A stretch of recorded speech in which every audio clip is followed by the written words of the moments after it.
and they came up with 8 key dimensions for successful leadership.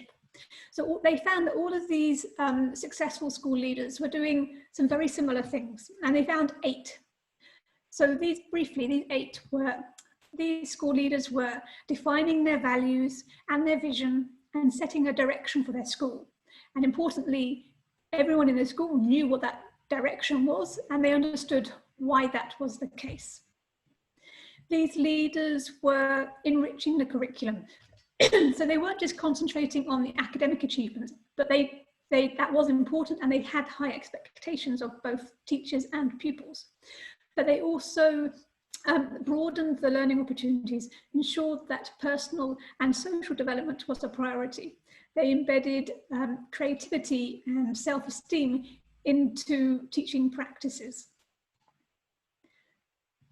They looked at the quality of teaching and learning, and that's not surprising. Obviously, they were looking at ways to improve teaching and learning in school. The difference between successful school leaders and others was perhaps the fact that they allowed teachers freedom to think about how they taught, to try new models, and again, they had the freedom to fail, as long as that failure was reflected upon, analysed, and then fed into improvements. So that was the open kind of ethos of the school. Successful school leaders also looked at the physical environment of teaching and learning. How was the school set up, laid out in a different manner? What facilities were there? And how could that all be improved for the benefit of teachers and pupils and everyone involved in the school? Successful school leaders also looked at the organisation, and in particular the leadership. How were roles and responsibilities assigned? How were they thought about? Who did what? Who was accountable for what?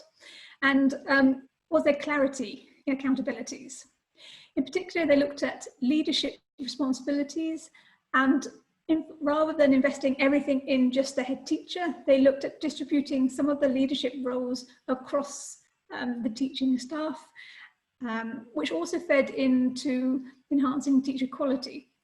So while this meant providing lots of opportunities for professional development, it was also about succession planning and allowing teachers to take on leadership responsibilities to support their future career progress if that was a direction they were interested in taking.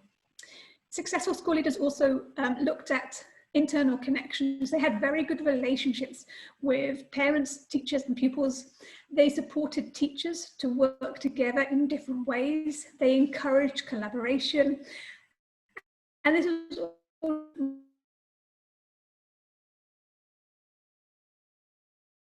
encouraged. And so not just internally, but building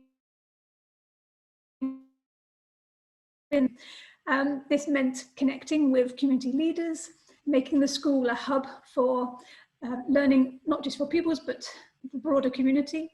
It meant using the resources of the school, for example, teachers and their knowledge,